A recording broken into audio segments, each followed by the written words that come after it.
Nau mai i ngā iwi, ko meri takakau te waia o Hehu Karaite, te waia o te ao. Ko tōna a tāuatanga mō ngā tāngata katoa, hei tohu aroha ki te ao. In 2021, our bishops rededicated Aotearoa, New Zealand to Mary, Mother of God, assumed into heaven. As part of the rededication, they commissioned artwork to show Our Lady in a contemporary New Zealand way.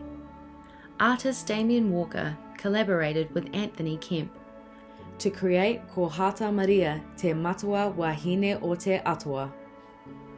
There are lots of features to our beautiful taonga. For the tangata whenua, the marae is our home.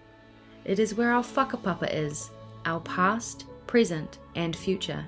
It is an expression of our whole being. The image is framed within a marae, with the Holy Spirit at the top and the evangelists on the side. It reminds us that the house of God can be our spiritual home. The four evangelists are the witnesses of the good news of Jesus. Here they are seen as stylized kaitiaki, similar to traditional carvings of protectors, for they guard the truths of faith. The four creatures are taken from the book of Revelations. They symbolize the four Gospels. The lion, Christ's victory of love on the cross. The ox, his sacrifice. The face, the merciful gaze of Christ incarnate. The eagle, Christ's contemplation of the Father.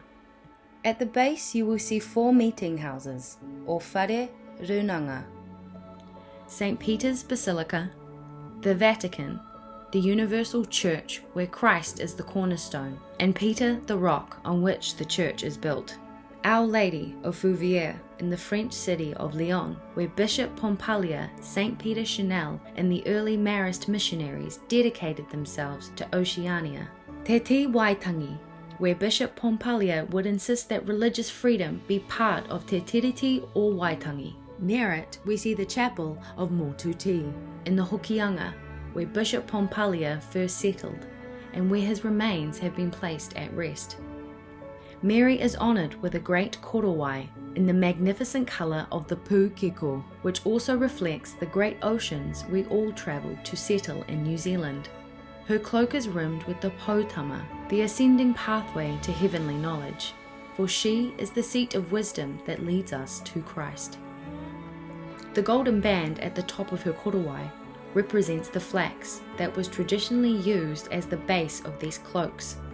Showing her being overshadowed by the Holy Spirit, she is wrapped in charity, as one clothed in the sun. And for this reason, her dress is a royal red. It is decorated by fleur-de-lis, a royal French symbol. This symbol has been stylized to evoke the koru, which commonly represents New Zealand. The pattern on Mary's belt mixes the traditional weaving pattern that represents family with 12 smaller triangles inside the central diamond to show the 12 apostles of the Lamb. As Queen of the Apostles, she holds a 12-pronged fern in her hand. Hanging from her belt is the mere next to the rosary, which is the spiritual weapon she offers her children in their battle against evil. She also wears a tiki, a symbol of her divine motherhood. Jesus is wearing a very rare kahukiwi, or kiwi feathered cloak, to show his unique mana. He is the eternal word, which is symbolized by the lectionary he carries. The cover is based on Pompalia's own prayer book. Mary stands in front of the central marae, calling us on. Her karanga and her hand, raised in wiriwiri, beckon us to approach Christ, her Son. Her gaze is fixed on the viewer. By looking at this painting, you are, like her child, and invited to meet her divine Son. Christ's hand is raised in blessing, with his two fingers indicating his two natures, divine and human, and the other three showing the Holy Trinity. His gesture is one of haere mai, welcoming us into the heart of his divine life in which we find our true home.